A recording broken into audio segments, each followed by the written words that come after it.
Minha empresa quebrou e perdi minha casa e meu carro da noite para o dia. Fui à casa da minha filha, com a esperança de ficar alguns dias. Ela disse: "Mamãe, meu marido não se sente confortável com você aqui." Naquela noite dormi no meu carro. Na manhã seguinte, uma faxineira me ligou. Disse que seu empregador, um multibilionário à beira da morte, havia solicitado me ver antes de assinar seu testamento. Quando vi o que tinha no papel, fiquei pálida. Eu sempre achei que conhecia bem o sabor da queda. Afinal, viver 68 anos é também colecionar tombos, cicatrizes, recomeços, dores, perdas. Mas nada, absolutamente nada, me preparou para o que vivi naquele mês. Aconteceu tudo como se o destino tivesse pressa em me derrubar. Da noite para o dia, minha empresa, construída com décadas de suor, simplesmente desmoronou. Fornecedores quebraram contratos. Um cliente principal declarou falência. Dívidas que eu não sabia que existiam apareceram como fantasmas no meu extrato. Meu escritório foi tomado, contas bloqueadas e minhas economias, aquelas que eu guardava pensando em um futuro tranquilo, evaporaram como se nunca tivessem existido. E como se a vida tivesse achado pouco, veio o golpe final. Eu perdi minha casa. Minha casa, meu refúgio, o único lugar onde eu ainda me sentia inteira. Assinei os papéis quase sem sentir meus dedos. Assinei como quem sela o próprio fim.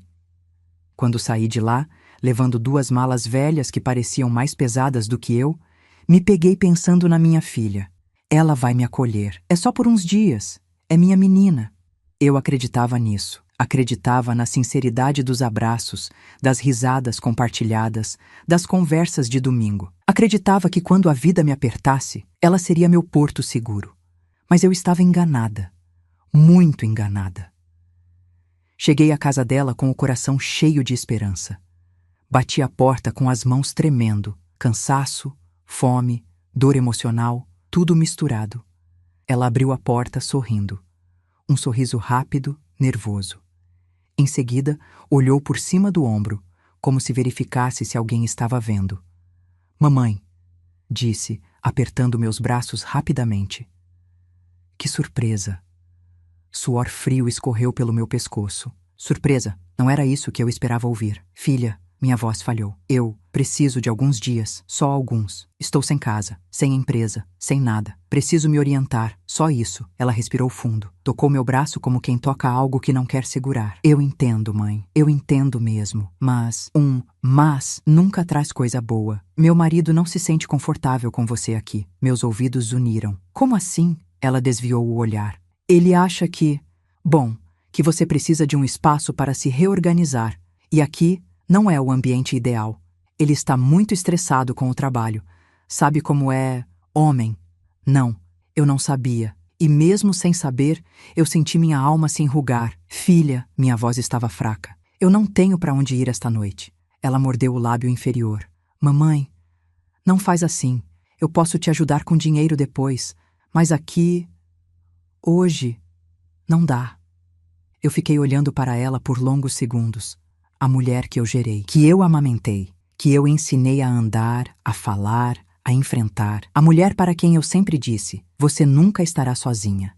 E ali ela me deixava só, para não incomodar o marido. Meu coração quebrava, mas eu ainda consegui perguntar: "Só por uma noite?" Ela hesitou por alguns segundos que pareceram séculos, e então balançou a cabeça. "Não posso, mãe. Me desculpa." Eu senti um buraco abrir dentro de mim. Mas não chorei, não na frente dela. Segurei as malas com firmeza, respirei fundo e disse: "Está tudo bem, eu entendo." Mentira, eu não entendia nada. Mas fui embora com dignidade, como sempre fiz na vida. Meu carro estava estacionado na rua. Um carro velho que eu ainda não tinha perdido porque o banco não tivera tempo de tomar. Entrei, coloquei as malas no banco de trás e sentei ao volante como se sentasse dentro da minha própria derrota. A noite estava fria, a rua vazia. O silêncio pesava sobre meus ombros como um cobertor úmido. E ali, naquele banco duro, eu desabei. Chorei como não chorava há anos. Chorei por perder minha casa, por perder minha empresa, por perder minha filha, por perder a imagem que eu tinha de família. E chorei ainda mais quando percebi que eu não tinha mais ninguém. Quando finalmente me permiti respirar, já era madrugada, e eu adormeci ali, encolhida dentro do carro, abraçada em mim mesma, como quem tenta impedir que o mundo a leve inteira.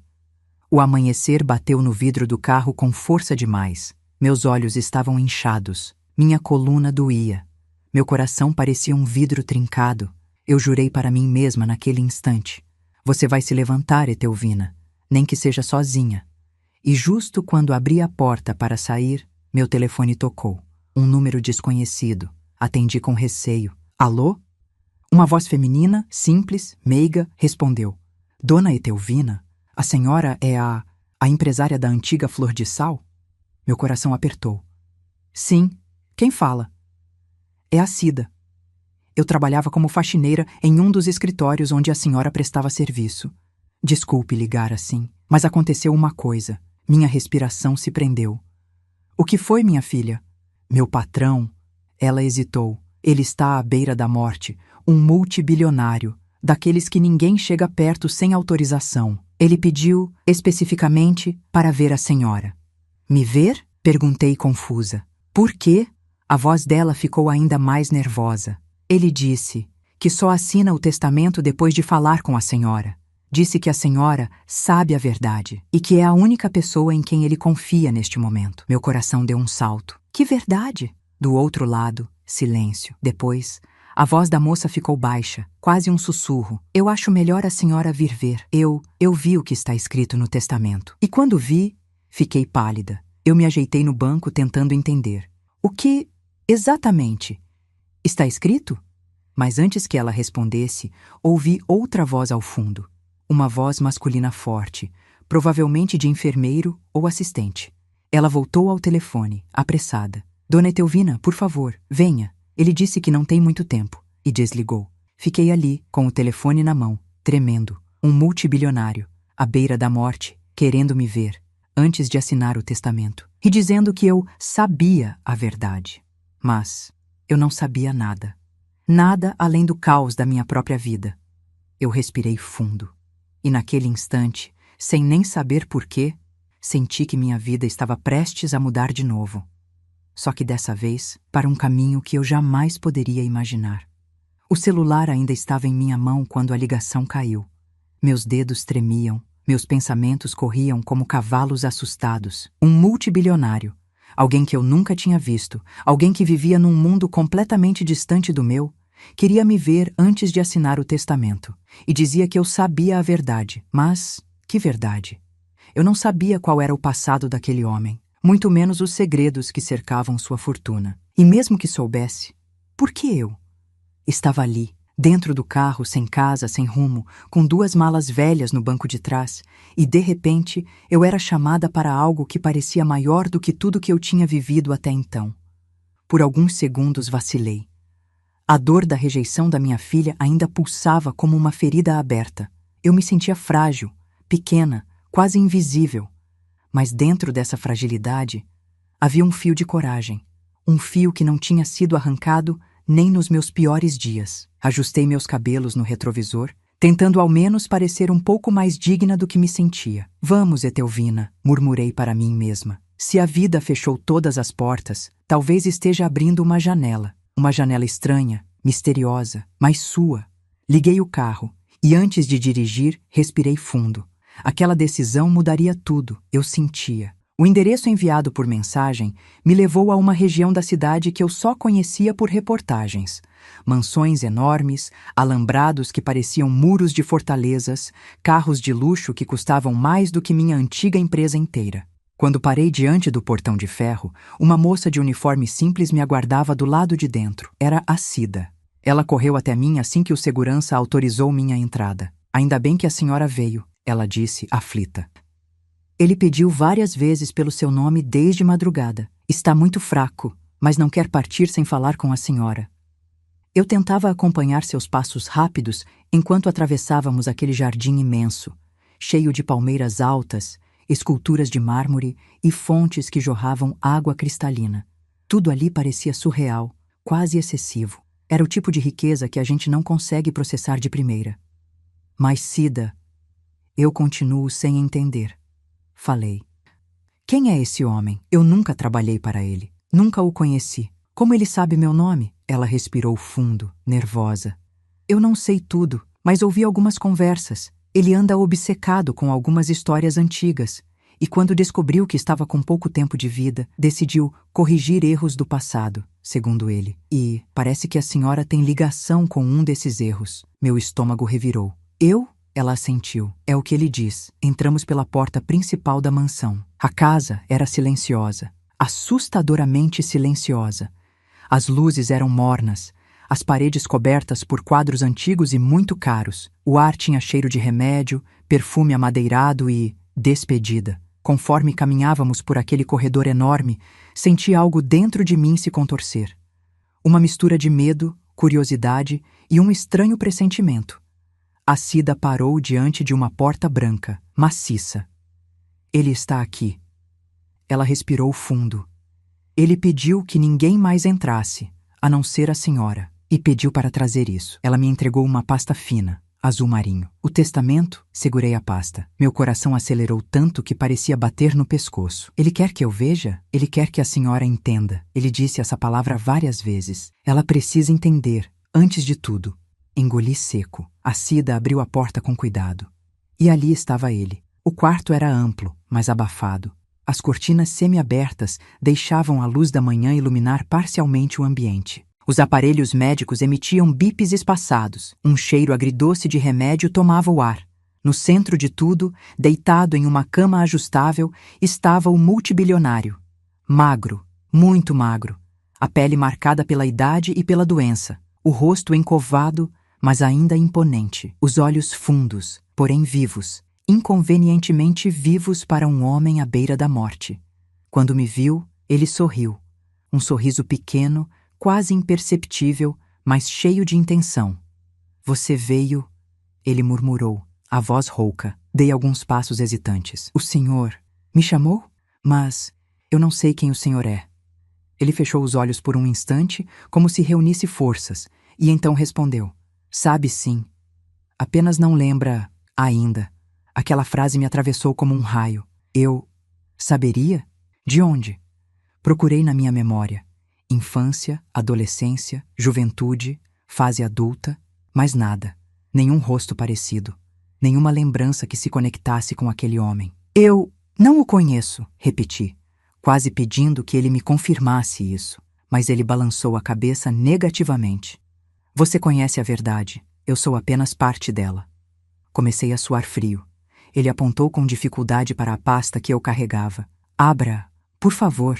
Minhas mãos tremiam enquanto eu deslizava o metal da presilha. O cheiro do papel antigo subiu. E então, quando vi o que estava escrito, senti o sangue deixar meu rosto. Fiquei pálida, muito pálida. Porque meu nome estava ali, no testamento, em negrito, como a principal beneficiária. E logo abaixo, com letras menores, porém igualmente visíveis, por motivo que ela desconhece. Meus joelhos quase falharam. Olhei para ele atônita. Eu não estou entendendo por que meu nome está aqui. Por que eu receberia isso? Ele me encarou com uma mistura de dor e culpa. E então disse, com a voz mais firme que conseguiu produzir. Porque eu devo isso a você. E devo desde antes de você nascer. O quê? Murmurei, meu coração parou. E foi nesse momento que ele completou. Dona Etelvina, a senhora é filha da pessoa que eu destruí no passado. E eu vou reparar isso agora. A pasta escorregou da minha mão. Meu mundo rodou. E ali, diante de mim, o multibilionário revelou. Eu conheci sua mãe. Eu dei um passo para trás, sentindo a respiração travar. A minha mãe morreu há 40 anos, respondi, tentando recuperar o fôlego. Ele fechou os olhos como se carregasse o peso de décadas. Eu sei, e a culpa vai morrer comigo. Meu estômago se embrulhou. O senhor está dizendo que fez algo contra minha mãe? Ele me olhou, e naquele olhar havia um pedido de perdão tão profundo que parecia vir das profundezas de toda a vida que ele viveu. E então, com a voz falhando, ele sussurrou. Sua mãe perdeu tudo por minha causa, como você perdeu agora. A história se repetiu, porque eu nunca contei a verdade. Minhas pernas tremeram, minha garganta ardia.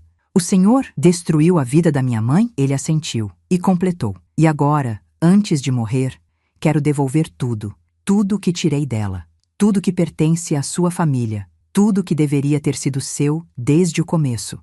Aquela foi a última frase antes dele começar a tossir, fraco, exausto, lutando contra a dor.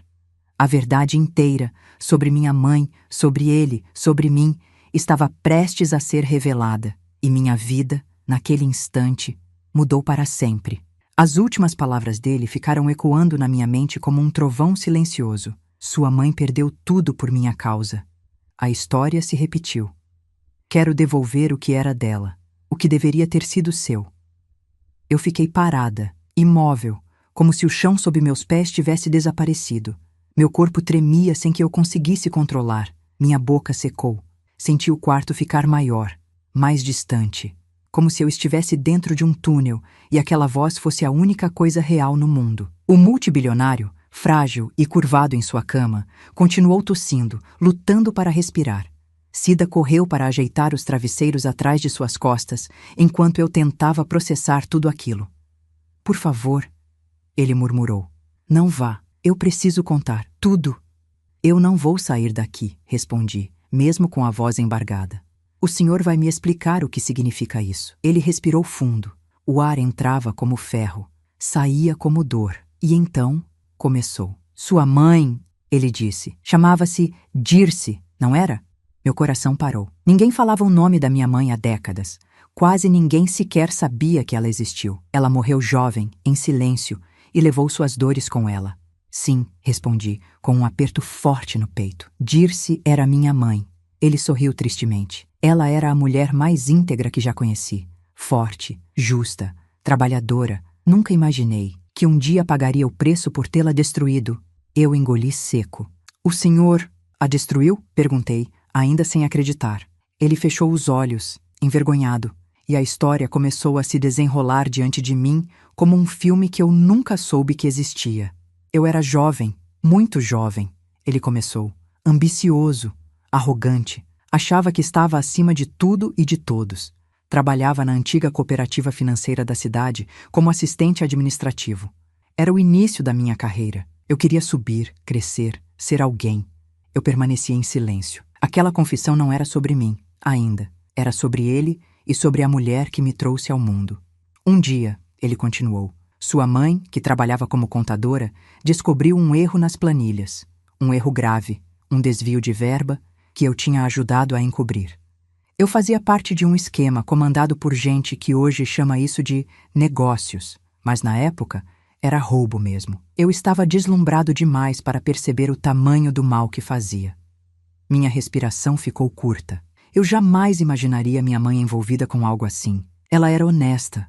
Honesta ao ponto de perder clientes porque se recusava a mentir em notas fiscais.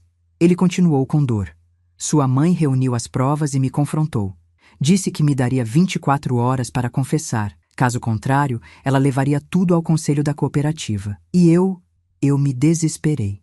Eu senti um frio profundo atravessando meu peito.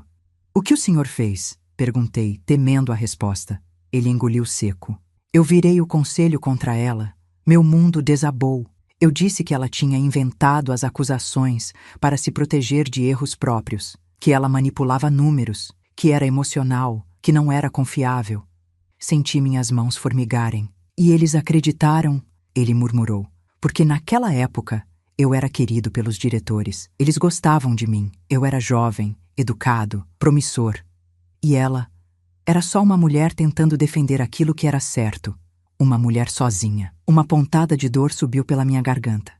Eles a demitiram, continuei, com a voz falhando, recordando as poucas memórias que eu tinha da minha mãe, sempre cansada, sempre triste. E ela nunca explicou o porquê. Eu era pequena, mas lembro de vê-la chorando escondida por anos. Ele assentiu. Depois, colocaram seu nome numa lista de profissionais não recomendados. Ela não conseguia emprego em lugar nenhum. Fui eu quem entregou o documento final. Eu causei isso. Ela tentou, eu continuei, sentindo a voz embargada. Tentou de tudo, mas ninguém queria contratá-la. Eu achava que era azar. Nunca imaginei que tinha havido uma conspiração. Ele olhou para mim com olhos marejados. A culpa me perseguiu por toda a vida. Sempre que eu fechava os olhos, via sua mãe. E quando ouvi que ela morreu cedo, destruída pelo peso de tudo aquilo, eu percebi o tamanho do meu pecado. Senti lágrimas quentes escorrendo pelo meu rosto. Não chorei de ódio, chorei de dor. Dor pela história que eu nunca soube, pela mulher que me criou com dignidade, mesmo quando o mundo a esmagava. Ele continuou. Quando construí minha fortuna anos depois, uma fortuna que só foi possível porque aceitei subir no esquema daquela cooperativa, prometi que antes de morrer repararia o que fiz. Engoli seco. Por isso meu nome está no testamento? Ele assentiu. Sim, quero devolver tudo o que tirei dela. Quero que você viva o que ela não conseguiu. Quero paz. Minha visão ficou turva. Um misto de revolta, tristeza e choque se misturava dentro de mim como tempestade. Mas então, de repente, ele fez um gesto fraco com a mão. Mas Etelvina, sua voz ficou ainda mais baixa. Existe algo que você ainda não sabe. Algo que não está no testamento. Algo que sua mãe tentou proteger até o fim. Meu coração disparou. O quê? Ele respirou fundo, tossiu e com muita dificuldade disse: Você não perdeu tudo agora por acaso. Alguém repetiu a história dela. Alguém fez com você o que me viu fazer com sua mãe. Minha pele gelou. Como assim? Quem? Ele fechou os olhos e murmurou. A mesma pessoa que destruiu sua empresa foi quem me procurou, dizendo que você não precisava receber nada. Alguém que deveria te amar. Meu corpo tremeu. Quem? Ele virou o rosto devagar, me encarou e disse: Sua filha. Senti meu mundo desabar, minha alma tremer. Antes que eu pudesse responder, Cida entrou em pânico. Ele está passando mal. Doutor! Doutor! E naquele caos, aparelhos apitando, enfermeiros correndo, a vida escapando dele diante de mim, as últimas palavras que ele conseguiu dizer foram: Ela assinou para te tirar de tudo. Fiquei ali, em choque absoluto, sem chão, sem ar. Minha filha, minha própria filha. O multibilionário foi atendido rapidamente, mas caiu em semiconsciência. E eu percebi que a verdade tinha acabado de abrir a porta mais dolorosa da minha vida. A sala explodiu em movimentos rápidos. Enfermeiros correram. Aparelhos apitaram. A luz branca pareceu ficar mais forte, mais dura, mais cruel. E eu, ali, de pé à beira da cama daquele homem que carregava décadas de culpa, não conseguia me mover. A palavra que ele dissera ecoava dentro de mim como um trovão partindo minha alma ao meio. Sua filha. Minha filha. A mesma que tinha fechado a porta na minha cara na noite anterior. A mesma que me deixou dormir dentro de um carro porque o marido não se sentia confortável. A mesma que eu gerei com dor e amor, que eu protegi do mundo, que eu criava memórias achando que eram eternas. Minha filha. Eu queria negar, queria expulsar aquela ideia do meu peito como se fosse um veneno. Queria dizer que era delírio, confusão, erro, mentira. Mas não era. A expressão dele antes de perder a consciência era nítida, clara, dolorosa. Era o rosto de alguém que precisava contar a verdade antes que a morte o levasse. E ele contou. A equipe médica pediu que eu me afastasse enquanto tentavam estabilizá-lo. Cida me puxou gentilmente pelo braço, me levando até o corredor. A porta se fechou atrás de nós e eu simplesmente desmoronei. Não chorei alto, não fiz escândalo, não desabei no chão. Meu corpo congelou, meu peito apertou, minha respiração ficou curta e o mundo deixou de fazer sentido. Cida percebeu na hora. Dona Etelvina, a senhora quer sentar? Mas eu mal respondi. Ele disse que minha filha... Minha voz falhava como se cada palavra fosse um corte, que ela tirou tudo de mim. Cida me abraçou, surpresa. Eu não sabia disso, dona. Juro, eu só ouvi que alguém tentou impedir que o nome da senhora fosse incluído no testamento. Mas não imaginava que fosse alguém da própria família. Meu estômago embrulhou. Ela assinou algo contra mim. Eu repetia a frase como se tentasse digeri-la, mas ela só ficava mais amarga. Cida segurou minhas mãos. Não tire conclusões agora, dona Etelvina. Vamos esperar ele acordar. Ele vai explicar melhor. Mas eu conhecia o peso daquelas últimas palavras. Eu sabia que eram verdade e, acima de tudo, eu sabia que minha filha tinha mudado. Há anos, pequenas coisas, sutis, silenciosas, já apontavam para isso. A forma como ela falava do meu jeito antigo de trabalhar, como reclamava que eu não modernizava a empresa, como dizia que eu atrapalhava o sonho dela de uma vida melhor, como aceitava cada vez mais as opiniões do marido, um homem frio, calculista, que sempre me olhou como se eu fosse um incômodo. E agora eu via tudo com clareza cruel. Ela não havia fechado a porta para mim só por influência dele. Havia fechado porque eu já não servia aos planos dela. Por alguns minutos fiquei ali olhando para minhas mãos, mãos que construíram uma casa, uma empresa, uma família, e que agora tremiam como se fossem feitas de papel, até que a porta do quarto abriu. Um médico saiu ajeitando os óculos. Ele está estável por enquanto, disse com a voz profissional. Mas precisa de descanso. A senhora poderá vê-lo em breve, mas sem perguntas difíceis agora. Ele está muito debilitado. Eu assenti, ainda atordoada. Doutor, ele disse coisas muito graves. Imagino. O médico olhou para mim com delicadeza. Doentes em estado terminal tendem a querer se despedir de suas pendências. Às vezes confessam segredos que guardaram a vida inteira. E então acrescentou. Foi por isso que ele pediu especificamente pela senhora. Ele precisava limpar a própria consciência. Aquilo caiu sobre mim como uma pedra. Eu era o último elo entre ele e o perdão dele mesmo. Eu era a peça que faltava para fechar uma história iniciada antes do meu nascimento. Respirei fundo. Quando posso entrar novamente? Em alguns minutos, dona. Vamos só ajustar a medicação. Ele se afastou pelo corredor. Cida colocou a mão no meu ombro. Dona Etelvina, eu sei que dói. Mas eu prometo, ele vai explicar, ele quer reparar. Ele não chamaria a senhora se não tivesse um propósito enorme nisso. Eu fechei os olhos, mas o pensamento que me corroía era outro. Minha filha me traiu. E quanto mais eu pensava, mais os detalhes se encaixavam, como peças de um quebra-cabeça que sempre esteve diante de mim, mas que eu nunca quis montar. De repente, senti uma vibração no bolso. Meu celular. Peguei. Uma mensagem da minha filha. Mãe, desculpa pela noite de ontem. Foi tudo muito rápido. Outra mensagem. O fulano está estressado e ficou chateado com a situação, mas eu queria saber se você está bem. Outra. Mãe, você está onde? Engoli seco. Não respondi. Mais uma mensagem chegou. Mãe, a senhora não assinou nenhum documento estranho, né? Nada sobre empresa, casa ou herança. Me avise, por favor.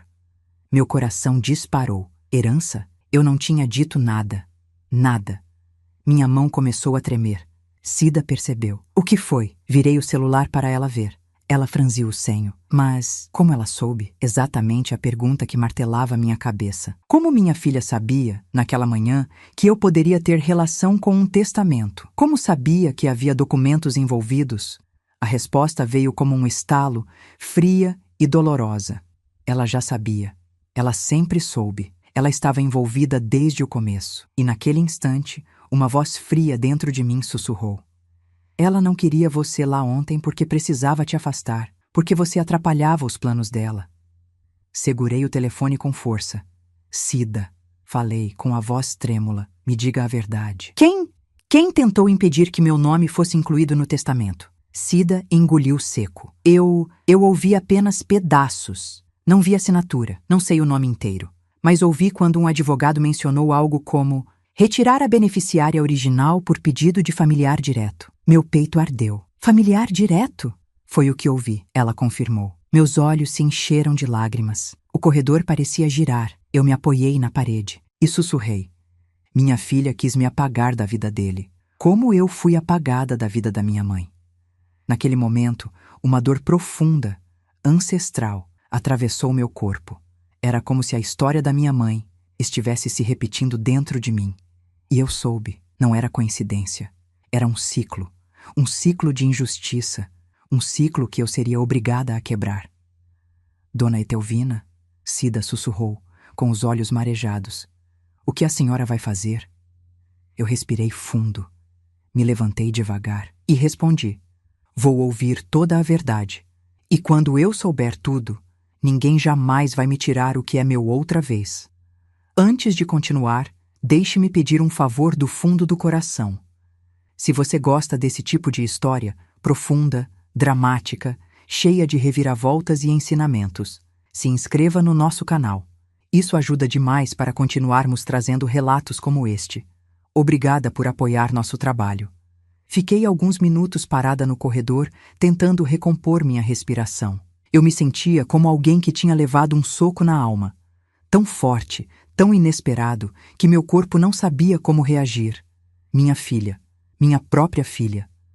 Eu repetia isso dentro de mim, como se dissesse para compreender, para aceitar, para digerir. Mas não adiantava. Cada vez que a frase ecoava, doía mais. Os passos de Cida se aproximaram devagar. Dona Etelvina, se a senhora quiser um copo d'água... Balancei a cabeça. Não, eu quero... respostas. E somente um homem poderia me dar essas respostas. O mesmo que estava naquele quarto, a poucos metros, preso entre a vida e a morte. O multibilionário que destruiu minha mãe e que agora dizia que minha filha tentava destruir a mim. O médico autorizou minha entrada no quarto novamente. Ele estava mais estável, mas muito fraco. Parecia ter envelhecido mais 10 anos nos últimos 15 minutos. Me aproximei devagar. Eu voltei, murmurei. Ele abriu os olhos com esforço. Eu sabia que você voltaria. Sentei na cadeira ao lado da cama. Meu coração ainda doía de formas que eu não sabia descrever. O senhor disse que alguém repetiu com a minha mãe o que repetiram comigo, e que essa pessoa era minha filha. Ele fechou os olhos, como quem revisita pecados. Eu lamento. Mais do que posso expressar, mas sim, é verdade. Engoli seco. Diga tudo, por favor. Ele respirou fundo, como se cada palavra exigisse força que ele já não tinha. Sua filha esteve aqui, antes de você. Ela procurou meu advogado. Disse que a senhora estava passando por problemas mentais, que não tinha mais condições de administrar patrimônio algum e que qualquer herança deixada para a senhora acabaria nas mãos de terceiros. Meu corpo gelou. Problemas mentais? Sussurrei, quase sem voz. Ele assentiu. Disse que a senhora estava instável, que sua empresa havia quebrado porque a senhora estava desorientada e precisava ser protegida de si mesma. Ela quis convencê-los de que você não deveria ter acesso a nada. Senti uma dor profunda no peito, uma dor que não vinha do presente, vinha de décadas atrás. Minha mãe, minha doce e sofrida mãe, também foi desacreditada, humilhada, apagada. E agora, minha própria filha fazia o mesmo comigo. Mas por quê? Perguntei, sentindo minhas entranhas tremendo.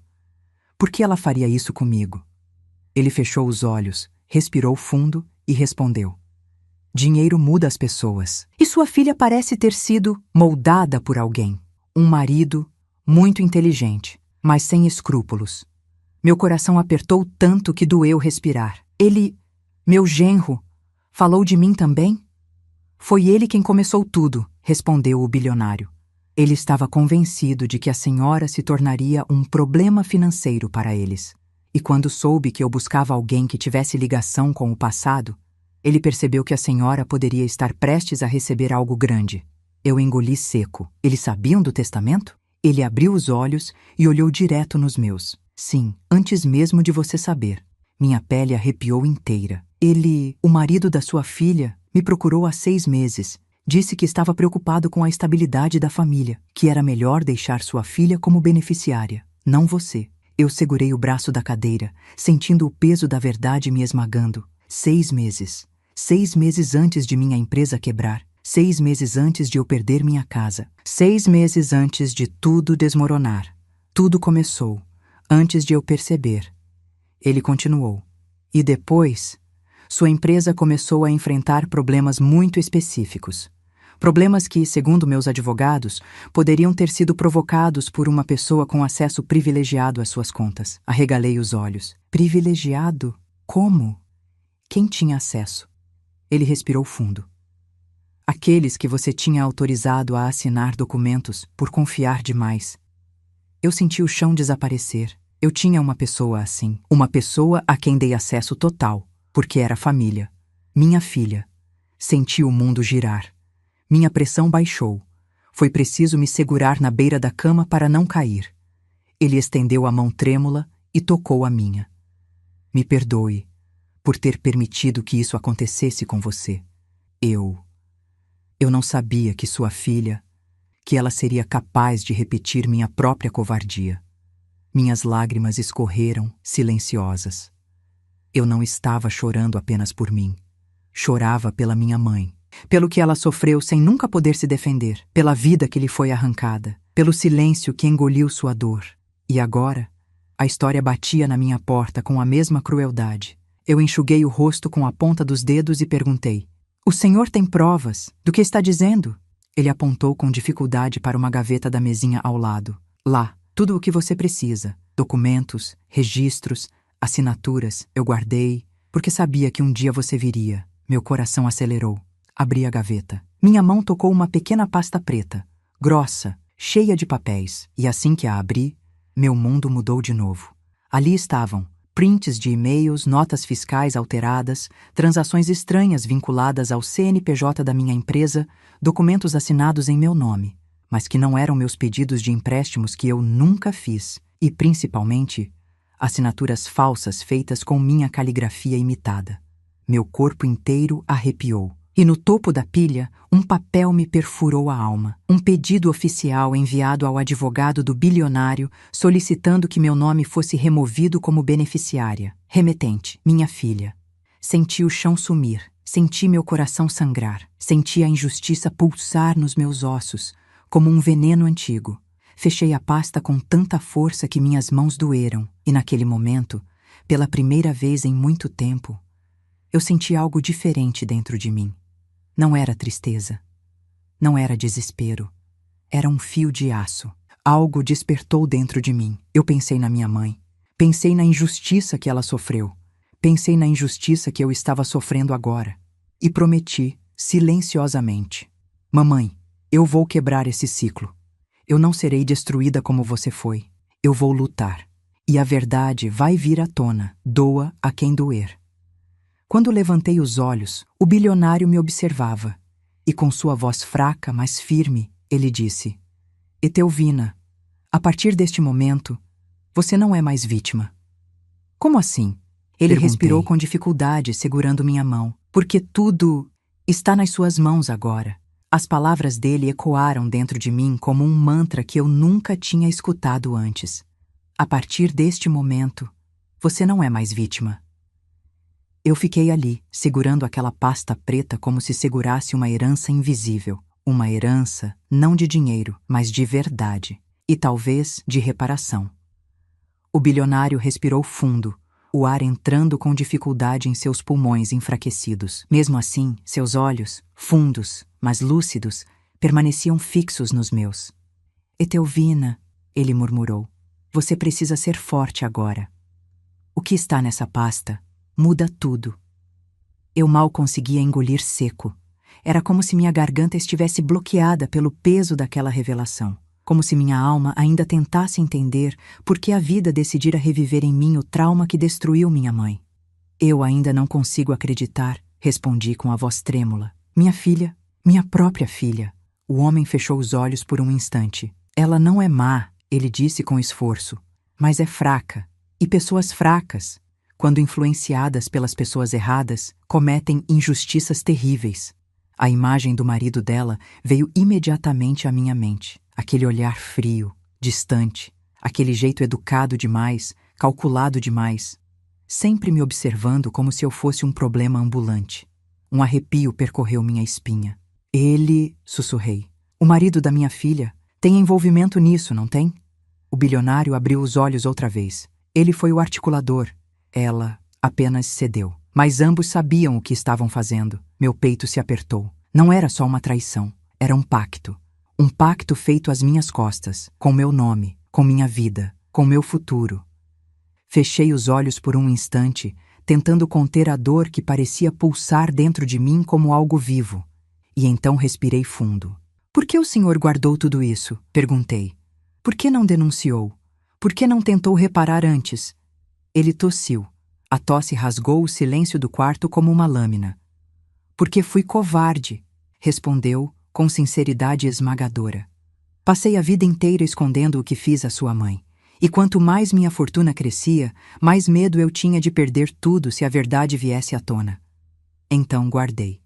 Empurrei para dentro e me convenci de que, um dia, encontraria a forma certa de reparar.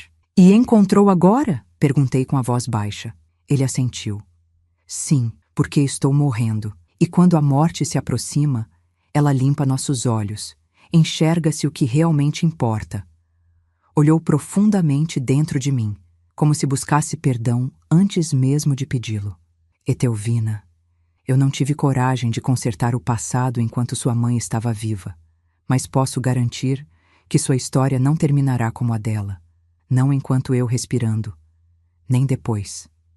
Eu senti minhas lágrimas caindo, mas não eram lágrimas apenas de dor. Eram de libertação, de raiva silenciosa, de força nascendo dentro de mim sem pedir permissão. O médico entrou no quarto novamente. Precisamos ajustar a medicação, informou. Ele precisa descansar agora. Mas o bilionário levantou a mão, pedindo apenas mais um instante. Deixe-nos terminar, disse ele, com surpreendente firmeza. O médico hesitou, mas concordou. Fechou a porta, deixando-nos novamente a sós.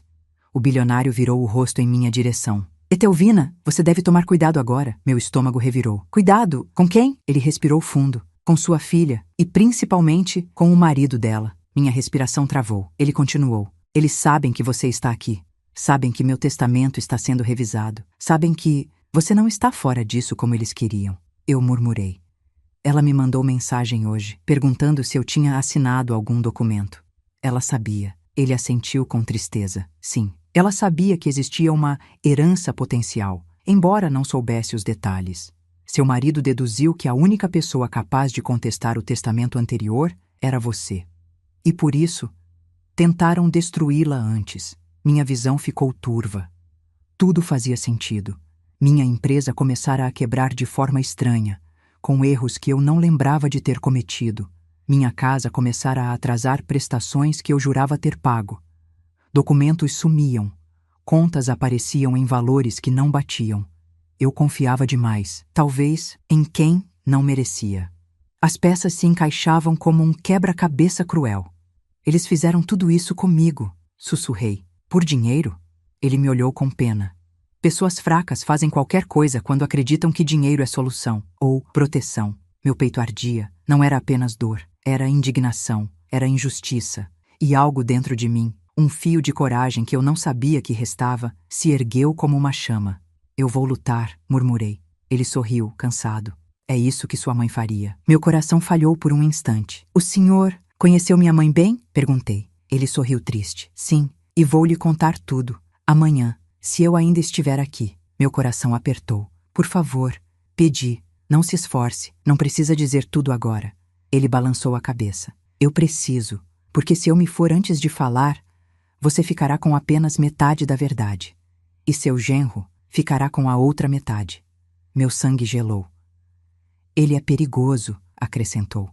Mais do que sua filha você imagina. Uma batida suave na porta. O médico entrou. Agora, realmente, precisamos que ele descanse. Eu me levantei, toquei a mão daquele homem com delicadeza e disse, com a voz firme, eu volto amanhã. E quando eu voltar, eu quero toda a verdade. Ele segurou meus dedos fracos e respondeu, você terá. Quando saí, Cida me acompanhou até a porta. Ela me olhou, preocupada. A senhora está bem? Quer que eu chame um táxi? Quer beber uma água? Balancei a cabeça. Só preciso pensar. Não. Ela apertou minhas mãos. Não confie em ninguém, dona Etelvina. Esse homem nunca erra sobre caráter. Assenti. Caminhei até meu carro com a pasta preta pressionada contra o peito. E quando entrei, travei as portas. Meu celular vibrou novamente. Era ela, minha filha. Mãe, estou preocupada. Onde a senhora está? Podemos conversar? Pela primeira vez na vida, não reconheci minha própria filha. E foi ali, dentro do carro que virou meu refúgio, que tomei uma decisão. Eu não iria atrás dela. Não ainda, porque agora, antes de qualquer confronto, eu precisava ser estratégica. Minha mãe perdeu tudo porque confrontou sozinha. Eu não repetiria esse erro. Eu respiraria. Eu entenderia. Eu reuniria provas, e quando chegasse a hora, minha filha e o marido dela descobririam exatamente quem eu sou. E no fundo da minha alma, minha mãe parecia murmurar: agora é a sua vez de renascer. Saí daquela mansão com a sensação de que o mundo havia mudado de cor. O vento parecia mais pesado, as sombras pareciam mais longas e o silêncio dentro do carro parecia gritar tudo o que eu não conseguia dizer. Eu segurei a pasta preta contra o peito como quem segura um bebê órfão, com medo que alguém aparecesse e arrancasse de mim, porque aquela pasta não era apenas um conjunto de papéis. Era a história da minha mãe. Era a prova da injustiça que eu jamais soube que existiu. Era a chave para a verdade. E era a faca. Uma faca apontada para mim durante anos e que agora estava finalmente nas minhas mãos. Eu ainda sentia a frase dele queimando dentro de mim. Sua filha tentou te apagar. Eu repetia aquilo sem querer, como um eco que não desligava. Mas eu sabia que naquele momento não podia agir com o coração. Minha mãe tinha agido com o coração e foi destruída. Eu precisava agir com cabeça, com estratégia, com calma e, principalmente, em silêncio. A primeira coisa que fiz foi dirigir até um estacionamento de supermercado, um lugar movimentado, onde ninguém suspeita de nada. Estacionei o carro longe das câmeras, abaixei o banco e abri a pasta preta devagar, como quem abre uma ferida. E lá estavam elas, assinaturas falsas, e-mails que eu jamais escrevi, solicitações de contratação e cancelamento de serviços com minha assinatura falsificada, transferências misteriosas feitas a partir da minha empresa, despesas adicionadas de forma maliciosa para me levar ao colapso financeiro, documentos enviados pelo advogado do bilionário confirmando pedidos da minha família. Só um detalhe: a letra não era da minha filha, não totalmente, era dele, do marido dela. A caligrafia imitava a minha, mas a execução era firme demais, controlada demais, treinada demais. Eu reconhecia aquilo, não pela escrita em si, mas pela intenção. Era a mão de quem faz isso há muito tempo. E havia mais, muito mais. Um documento datado de 6 meses atrás. Solicitação de reavaliação da beneficiária principal, Etelvina Soares, por alegada incapacidade mental e risco financeiro. Assinatura: da minha filha. Letra: dela. Mas o texto jurídico, claramente escrito por alguém com formação em direito, era ele, o marido dela. Um frio percorreu minha coluna. Aquela não era apenas uma traição emocional. Era uma movimentação calculada, pensada, planejada. E minha filha, minha menina, foi usada. Ou pior, permitiu ser usada. Engoli seco. Fechei a pasta. E fiquei olhando para o teto do carro por vários minutos, tentando processar tudo. Até que, lentamente, uma sensação começou a crescer dentro de mim. Não era ódio, não era tristeza, era clareza. Eu finalmente enxergava. Enquanto observava pessoas indo e vindo com suas sacolas, percebi algo com nitidez brutal. Ninguém imagina a dor que carregamos dentro da alma enquanto caminhamos como se nada estivesse acontecendo. As pessoas passavam sorrindo, empurrando carrinhos, discutindo compras, reclamando do calor. E ali estava eu, segurando a verdade que destruía 2 gerações da minha família. E mesmo assim, senti uma força nascente dentro de mim. Uma força que não vinha de vingança, mas de justiça, de dignidade, da memória da minha mãe. Eu fechei os olhos e murmurei: mamãe, eu prometo, eu não vou cair como você caiu. Eu vou me levantar.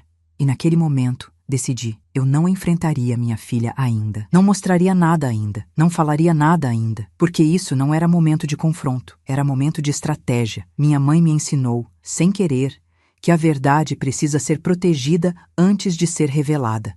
E eu aprendi. Quando recostei no banco, meu celular vibrou de novo. Outra mensagem da minha filha: mãe, estou ficando preocupada. Me avisa, por favor. Não respondi. Ela insistiu: mãe, aconteceu alguma coisa? Podemos conversar hoje à noite? Eu respirei fundo. Ler aquilo doía, mas não enganava. Ela queria saber o que eu sabia, não o que eu sentia. E essa diferença diz tudo. Ignorei novamente. Mas a terceira mensagem me fez estremecer. Mãe, não assine nada, nada mesmo. Nem aceite nada sem me avisar. Foi aí que eu compreendi, com a clareza dolorosa de quem leva um tapa, minha filha tinha medo de que eu descobrisse a verdade, e isso confirmou tudo. A traição era real, a intenção era real.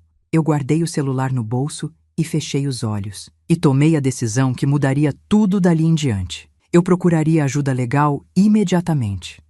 Mas não qualquer ajuda. Eu precisava de alguém que acreditasse em mim. Alguém que não estivesse envolvido com ninguém da minha família. Peguei meu telefone e procurei o nome de alguém que eu não via há anos, Dona Amélia, uma ex-colega minha, advogada aposentada, a mulher mais justa e mais firme que eu já conheci. Ela atendeu com a mesma voz doce de sempre.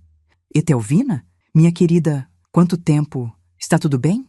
Respirei fundo. Amélia. Não, não está. Ela ficou em silêncio por um segundo. Depois disse: Diga onde você está.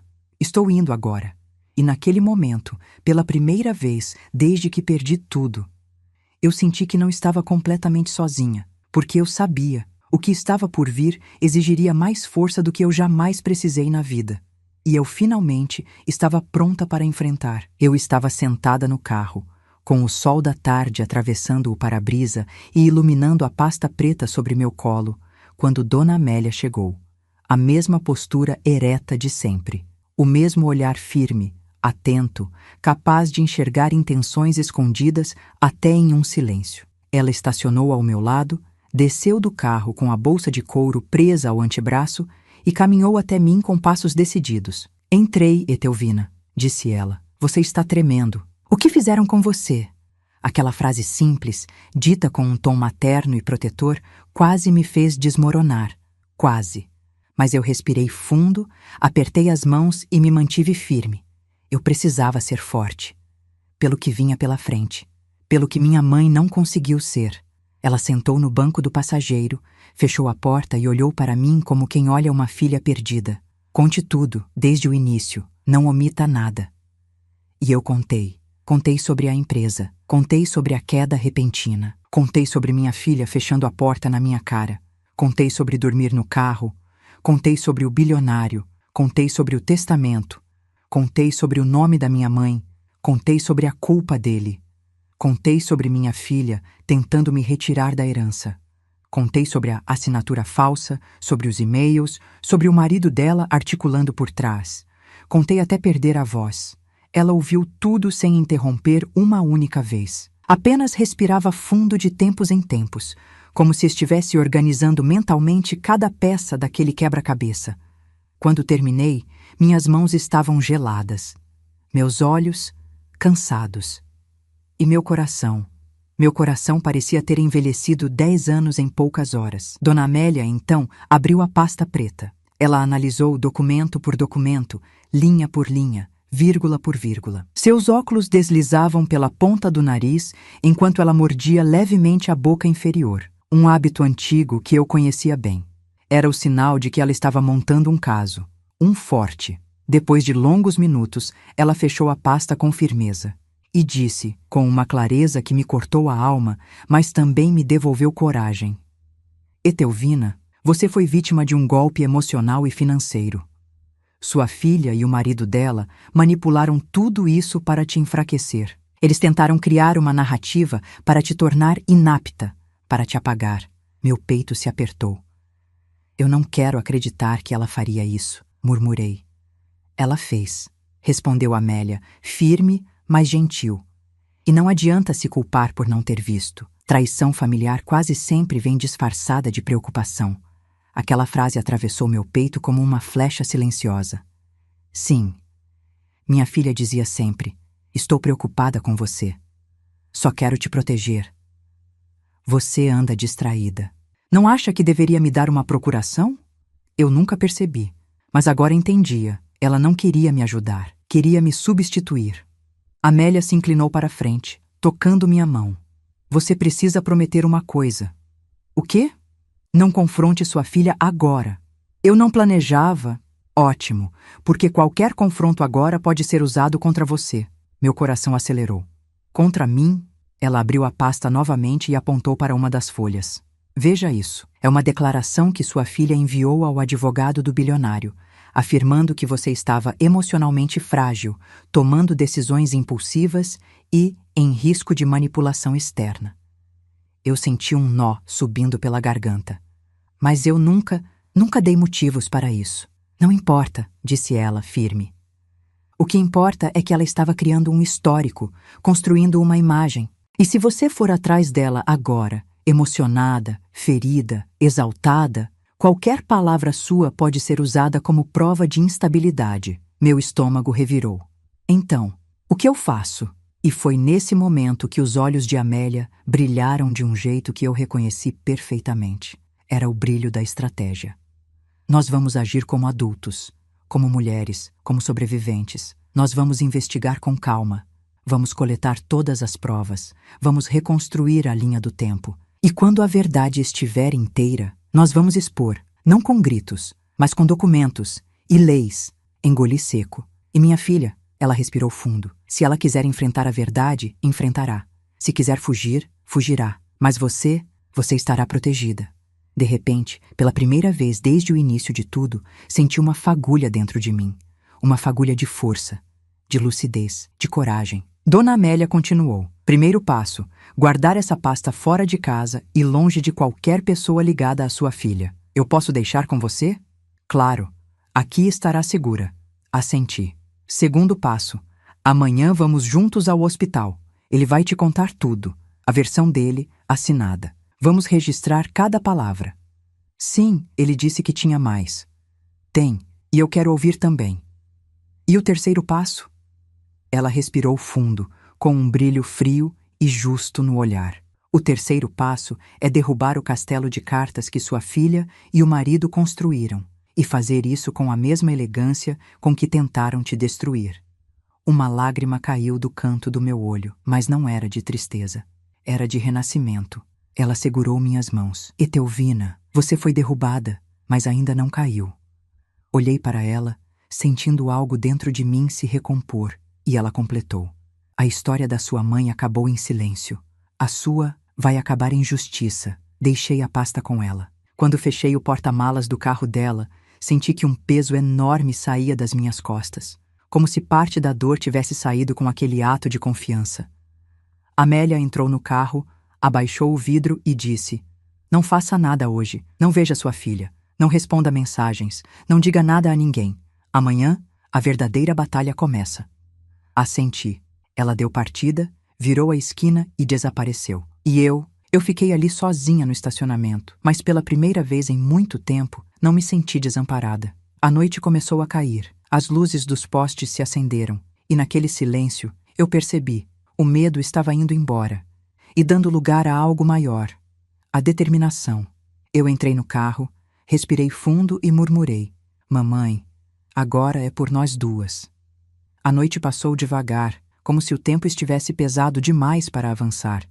Eu fiquei dentro do carro, estacionada em uma rua tranquila, perto da casa de Dona Amélia. Ela insistiu para que eu dormisse lá dentro, com segurança. Mas o meu corpo estava tão inquieto que eu preferi ficar no carro mesmo, onde eu pudesse pensar sem interrupções. E pensar. Foi tudo o que fiz. Não preguei os olhos por um minuto sequer. A cada vez que eu fechava os olhos, via minha mãe, suas mãos marcadas pelo trabalho, seus ombros sempre cansados, seu olhar silencioso. Ela morreu carregando uma injustiça que nunca foi dita, nunca foi reparada, nunca foi nem mesmo entendida. E agora, décadas depois, eu carregava a mesma dor, mas com uma diferença brutal. Eu tinha provas, e tinha uma aliada, e acima de tudo, eu tinha consciência. Eu não estava mais perdida. Eu não estava mais implorando por abrigo. Eu não estava mais dormindo no carro por falta de opção. Eu estava dormindo no carro porque era a minha trincheira. E a batalha estava prestes a começar. Às 6 da manhã, o primeiro raio de sol iluminou o painel. Eu respirei fundo e ajeitei meus cabelos no retrovisor. Eu parecia cansada, mas não derrotada. Cerca de meia hora depois, Dona Amélia me mandou mensagem. Cedo assim, mas já estou pronta. Vamos ao hospital. Respondi imediatamente. Estou no carro, passo aí. E assim foi. Ela entrou no meu carro com a mesma postura impecável de sempre, segurando uma pasta nova, uma azul escura, diferente da de ontem. O que tem aí? Perguntei. Ela sorriu de lado. Organizei todos os documentos que estavam na pasta preta. Fiz cópias autenticadas ontem mesmo, enquanto você descansava. Também deixei uma cópia em um cofre bancário e outra com uma amiga minha, promotora aposentada. Eu a encarei, atônita. Amélia, tudo isso em uma noite? Ela ergueu o queixo. Etelvina, quando uma injustiça está prestes a ser reparada, não se perde tempo. A proteção tem que ser imediata. Meu peito se encheu de gratidão. Obrigada. De verdade. Não me agradeça agora, ela respondeu. Ainda não começamos. O caminho até o hospital foi silencioso, cada uma imersa nos próprios pensamentos. Quando chegamos, o clima já parecia estranho. As portas estavam entreabertas, enfermeiros apressados, como se algo tivesse acontecido. Cida nos viu e veio correndo. Dona Etelvina, Dona Amélia, graças a Deus vocês chegaram. Meu coração acelerou. O que houve? A expressão dela estava aflita, nervosa. Ele acordou mais cedo e ficou agitado. Disse que precisava ver a senhora. Repetiu seu nome várias vezes, como se tivesse medo de não chegar até a hora certa. Engoli seco. Ele está consciente? Está, mas muito fraco. Fale com ele logo. Ele disse que tinha mais coisas para contar antes que fosse tarde. Eu e Amélia trocamos um olhar rápido. Era agora. Entramos no quarto. O bilionário parecia uma sombra de si mesmo, mais pálido, mais magro, mais próximo da fronteira invisível entre a vida e o fim. Mas quando ele me viu, seus olhos se iluminaram. Era como se a presença de alguém que representava seu passado, e talvez seu perdão, lhe desse um último fôlego. Você veio, murmurou. Aproximei-me e segurei sua mão. Sim, e estou pronta para ouvir tudo. Ele respirou fundo. O ar entrava com dificuldade. Saía ainda mais pesado. Eu não tenho muito tempo, então vou direto ao que importa. Assenti, firme. Amélia tirou um pequeno gravador da bolsa. Com sua permissão, senhor, vamos registrar essa conversa, para sua segurança e para a dela. Ele sorriu, fraco. Grave tudo. Eu quero que a verdade sobreviva a mim. Amélia ligou o gravador, e ele começou. A história da sua mãe não terminou na demissão, Etelvina. O quê? Depois que a expulsaram da cooperativa, ela tentou recorrer. Ela queria provar a verdade. Ela conseguiu documentos que poderiam incriminar todos nós. Todos. Meu coração disparou. Mas esses documentos desapareceram. Ele continuou. Engoli seco. Desapareceram. Como? Ele olhou para o teto como se buscasse força para reviver aquilo. Foram roubados por alguém que queria proteger o grupo e proteger a mim. Meu estômago revirou. Quem roubou? Ele respirou fundo e respondeu. Meu irmão. Eu levei a mão à boca. Seu irmão? Sim, ele destruiu as provas. E como sua mãe continuava insistindo, ele engoliu seco. Ele começou a espalhar boatos sobre ela. Dizia que ela era instável, que era emocional, que inventava histórias. Meu corpo inteiro estremeceu. Eu ouvi a voz da minha mãe, perdida no tempo. Eles disseram que eu sou exagerada. Eles disseram que eu confundi as coisas. Eles disseram que eu estou cansada demais. Não era fragilidade, era perseguição. O bilionário continuou. Um mês depois, sua mãe tentou tirar a própria vida, mas se arrependeu no último instante. Ele fechou os olhos, dolorido. Ela pediu ajuda, e ninguém ouviu, nem eu. Eu a abandonei. Uma lágrima escorreu pelo canto de seu rosto. E isso é a culpa que levei por toda a vida. Eu chorei, silenciosamente, profundamente. Minha mãe sofreu em silêncio, porque homens poderosos decidiram que a verdade dela era inconveniente. E agora, eu vivia a mesma história. Ele abriu os olhos novamente. Etelvina, sua filha está repetindo o papel do meu irmão. E o marido dela está repetindo o meu. Eles querem apagar você, antes que você seja reconhecida como a herdeira legítima. Meu peito apertou. Eles sabiam que eu estava no testamento? Sabiam que eu procurava alguém ligado ao passado e deduziram que você seria a escolhida. Eles tentaram impedir, primeiro destruindo sua estabilidade, depois tentando te descredibilizar emocionalmente. Meu corpo inteiro queimou por dentro. Eu fiz isso com sua mãe. Eles estão fazendo com você. A voz dele falhou. Amélia segurou seu pulso, sentindo o ritmo cardíaco acelerar. Senhor, respire devagar. Ainda não terminou. Fale o necessário. Ele assentiu. Etelvina, tem mais uma coisa. a mais importante. Eu me aproximei ainda mais. Diga, por favor. Ele olhou fundo nos meus olhos e disse: a pessoa que está por trás de tudo não é sua filha, é o marido dela. E ele já tem um plano para tentar anular o testamento hoje, antes que eu assine. Meu coração disparou como um tambor. Como assim, hoje? Amélia perguntou, tensa. Ele continuou. Ele está vindo ao hospital, agora, com um advogado, para me pressionar a mudar tudo. Meu sangue gelou. Eu senti a verdade atravessar minha pele como gelo quebrado. Etelvina, ele sussurrou, você precisa se proteger. E precisa proteger a verdade. Foi então que a porta do quarto bateu, forte, e alguém entrou. Quando virei para olhar, meu coração quase parou.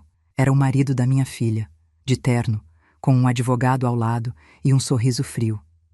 A guerra tinha começado. A porta bateu com tanta força que o som pareceu atravessar o quarto inteiro, cortando o ar, a tensão e até minha respiração. Eu me virei devagar, ainda segurando a mão enfraquecida do bilionário.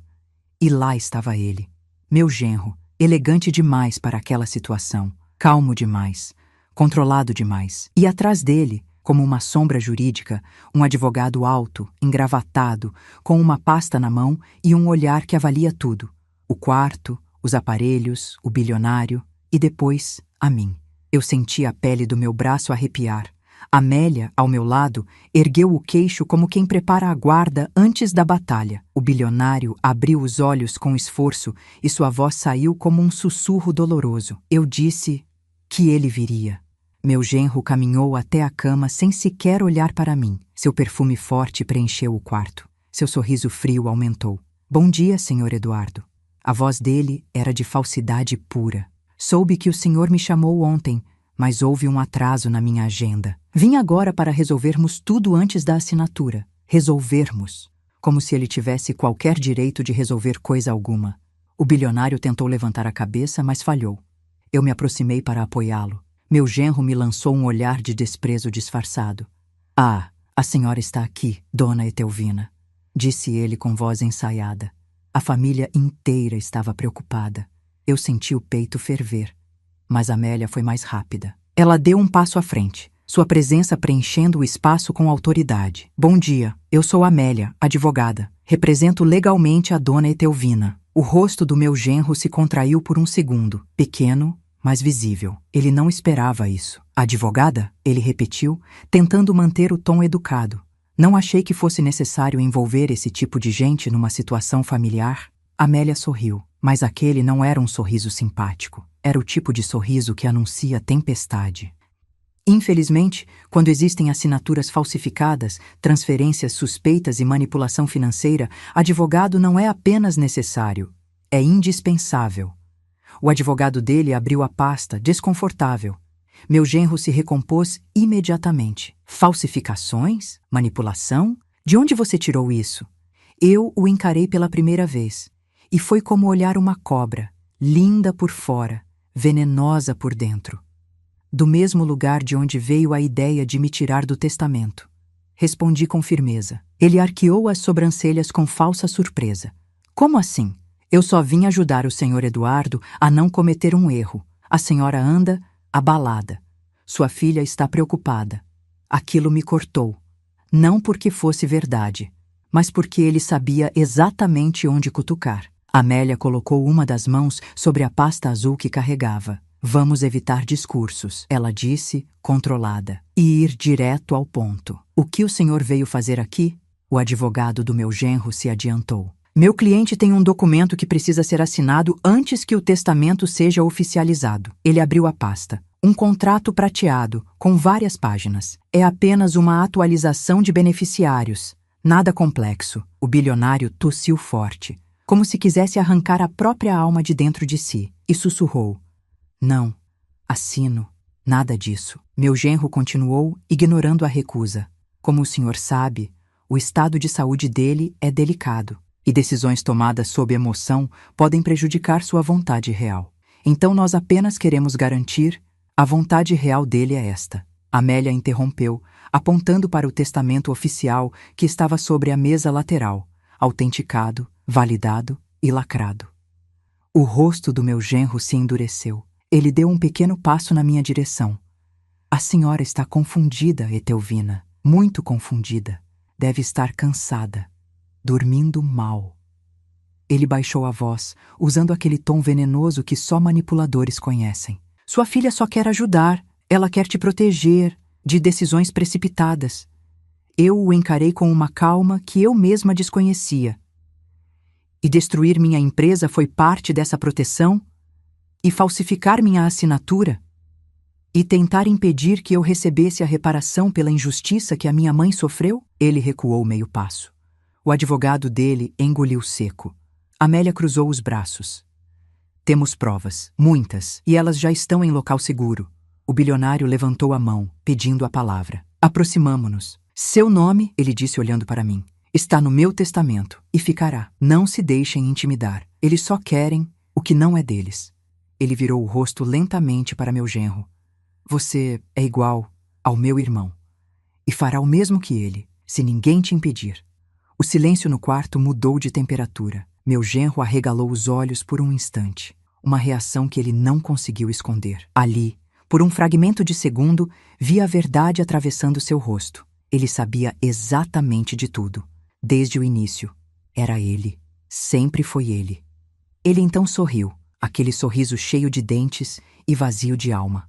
Vocês estão se exaltando por nada. Estamos apenas tentando ajudar. Esse ambiente é sensível. O senhor Eduardo pode não estar entendendo bem. O bilionário bateu a mão na cama com força surpreendente para alguém tão debilitado. Eu entendo melhor do que você jamais entendeu na vida. E, se não sair, agora, eu chamarei a segurança da minha própria casa. Meu genro finalmente perdeu o controle. Seus olhos se estreitaram, a mandíbula trincou e, por um instante, vi quem ele realmente era. Um homem que nunca aceitou ouvir a palavra não. Ele respirou fundo, tentando recuperar a pose. Muito bem, sairemos. Mas isso não acabou. Minha esposa vai querer explicações. E a senhora também, dona Etelvina. Eu dei um passo à frente. Diga à minha filha que eu darei todas as explicações. Mas não hoje. E não para você. Ele virou para mim e disse uma frase que não era ameaça explícita, mas tinha gosto de veneno. Tenha cuidado, Etelvina. Às vezes, a verdade machuca mais quem tenta revelá-la. Eu sorri com tristeza. Às vezes, é exatamente o que salva. Ele saiu, o advogado atrás. A porta se fechou e o silêncio, enfim, caiu sobre o quarto. O bilionário respirou fundo, aliviado. Eu precisava proteger você antes de partir. Toquei sua mão, meus olhos marejados. E eu vou honrar isso. Eu vou honrar minha mãe e vou honrar a verdade. Amélia colocou a mão no meu ombro. Etelvina, agora começa. A parte em que você deixa de ser a mulher derrubada e passa a ser a mulher que se levanta. Eu olhei para ela e senti profundamente. A guerra tinha mudado de lado. Eu não era mais a vítima. Eu era a adversária. O ar dentro do quarto parecia mais leve depois que meu genro saiu, mas não por muito tempo. A sensação de ameaça ainda pairava, como poeira que não assenta. Eu me aproximei da cama e segurei a mão frágil do bilionário. Aquele homem que, mesmo à beira da morte, tinha mais coragem do que muitos jovens que cruzaram meu caminho. Ele fechou os olhos por um instante e murmurou. Eles não vão desistir, facilmente. Amélia se aproximou do lado oposto da cama. É por isso que estamos aqui. Vamos registrar tudo que o senhor ainda puder dizer. Mas só fale se tiver condições. Não arrisque sua saúde. Ele abriu os olhos novamente e inspirou devagar, como se puxasse força do próprio passado. Eu preciso terminar, enquanto posso. A verdade precisa sobreviver a mim. Eu apertei sua mão. Estamos ouvindo e vamos proteger tudo.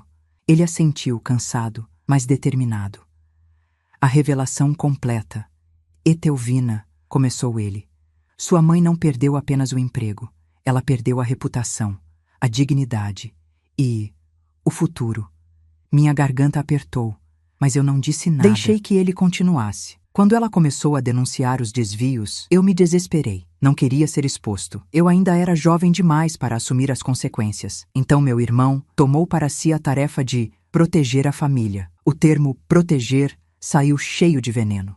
Ele destruiu as provas que sua mãe reuniu e depois espalhou mentiras, dizendo que ela era desequilibrada, conflituosa, emocionalmente instável. Aquela mesma frase, a mesma que meu genro estava usando contra mim agora. A história estava se repetindo com uma precisão assustadora.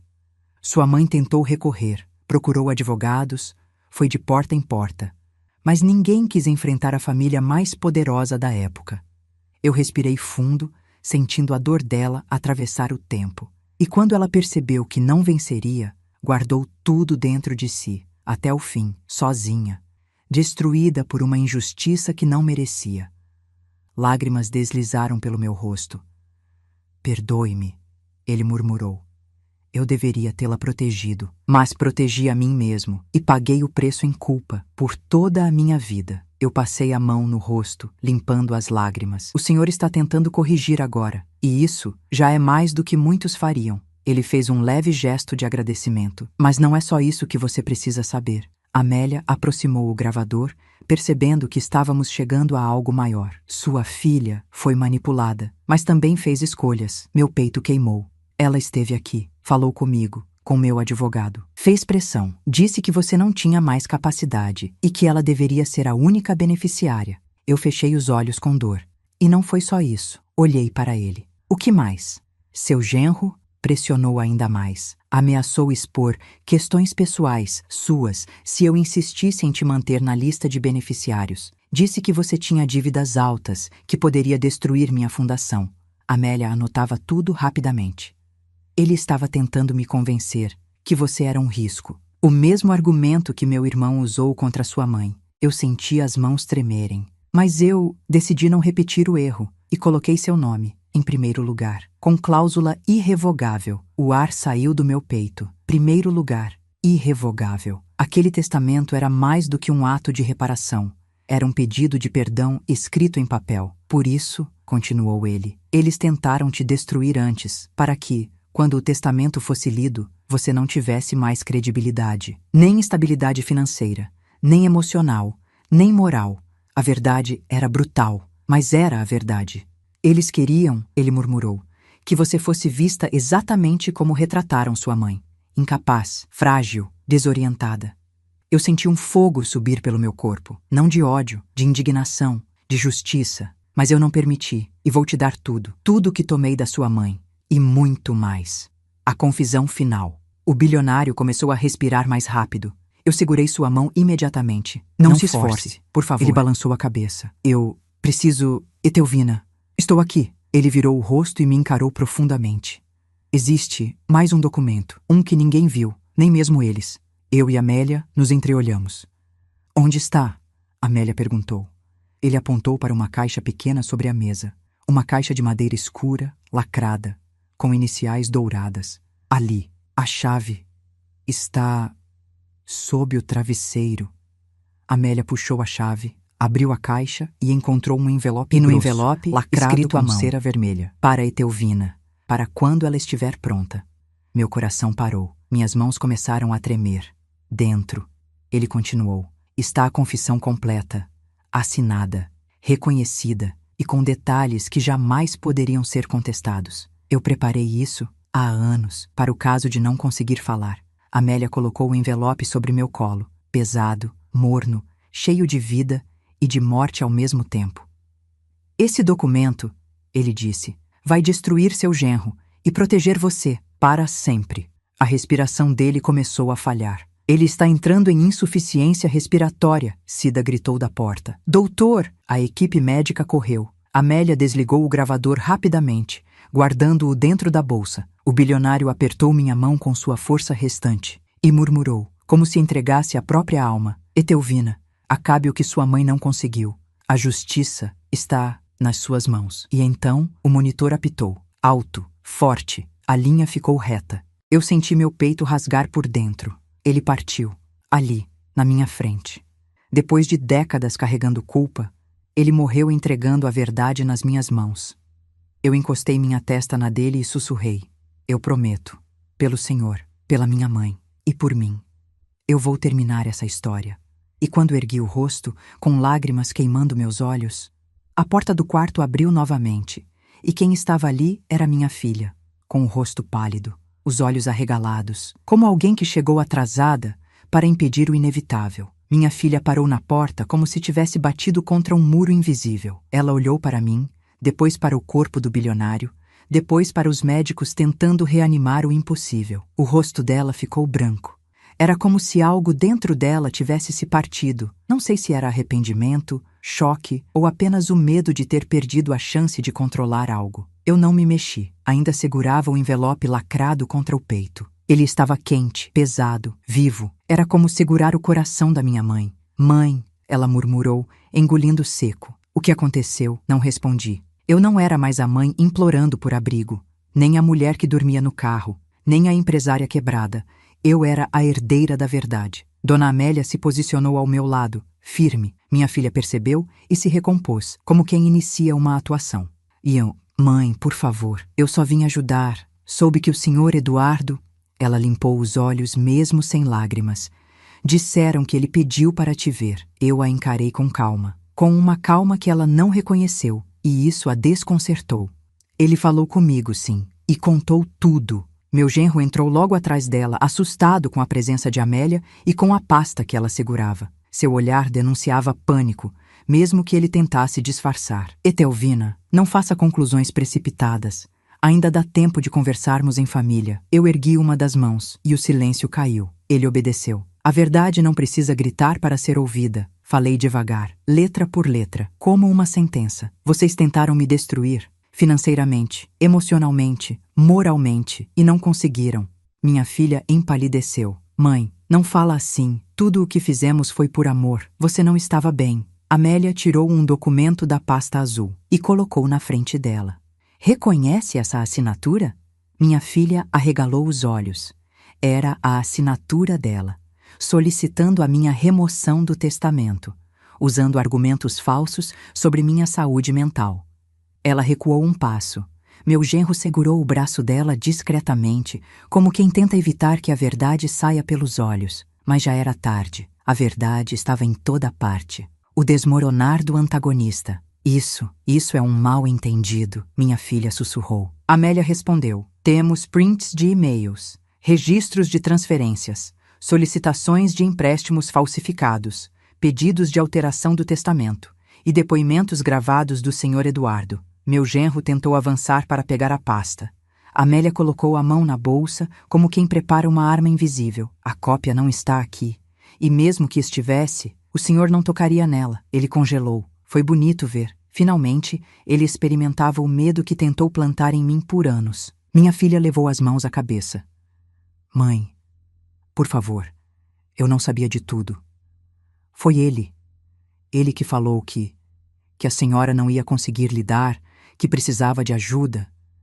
Pela primeira vez, vi desespero verdadeiro e percebi algo profundo. Minha filha não era inocente, não era vítima, mas também não era totalmente má. Ela foi fraca, muito fraca. E o marido fez dela uma marionete. Eu respirei fundo. Eu te perdoo como mãe, mas não como mulher. E nunca como vítima. Meu genro tentou segurar sua mão, mas ela a puxou. Era tarde demais. A justiça começa no fim do dia, Amélia protocolou.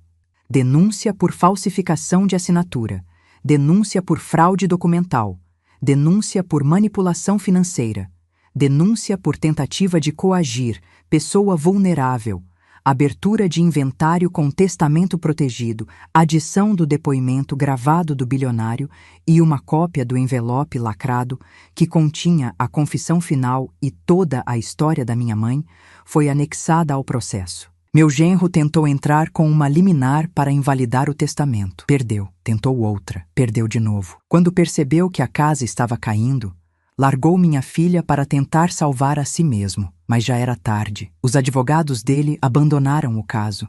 Nenhuma estratégia funcionava contra provas tão sólidas. Ele perdeu o emprego, perdeu reputação. E a justiça o proibiu de se aproximar de mim ou de tentar agir em meu nome. Minha filha se separou. Buscou ajuda psicológica por conta própria. E depois de meses, me procurou, não para pedir herança, não para manipular, mas para pedir perdão. Eu a ouvi, com calma, porque o perdão é uma escolha e uma liberdade, e eu escolhi seguir em frente. A consequência que brilha o testamento foi lido oficialmente 3 meses depois. Eu recebi uma casa que era da família dele, investimentos que garantiram minha tranquilidade, parte de uma fundação destinada ao nome da minha mãe, cartas pessoais dele pedindo perdão a ela. E o mais simbólico, um fundo de amparo para mulheres injustiçadas no trabalho, em nome de Dirce, minha mãe. Eu chorei. Chorei como uma filha, como uma mulher, como alguém que finalmente viu a justiça atravessar o tempo. Hoje, enquanto escrevo estas palavras, tenho 68 anos. Perdi tudo. Recuperei tudo. Mas o bem mais valioso que ganhei não foi dinheiro, foi clareza. Aprendi que a maior força de uma mulher madura é o silêncio que escuta, a paciência que espera e a coragem que age. Minha mãe sofreu sozinha. Eu, não, porque eu decidi quebrar o ciclo. E deixo aqui uma mensagem que carrego comigo todos os dias. Família não é quem nasce do nosso sangue. Família é quem honra o nosso nome. E quem escolhe a verdade, mesmo quando ela dói. Obrigada por ter ficado comigo até aqui. Obrigada por ouvir minha história. Obrigada por permitir que a memória da minha mãe renascesse. E por favor, se inscreva no canal. Isso nos ajuda a continuar trazendo histórias profundas, emocionantes e transformadoras como esta. Obrigada, de verdade. Que a justiça, a verdadeira, sempre encontre você.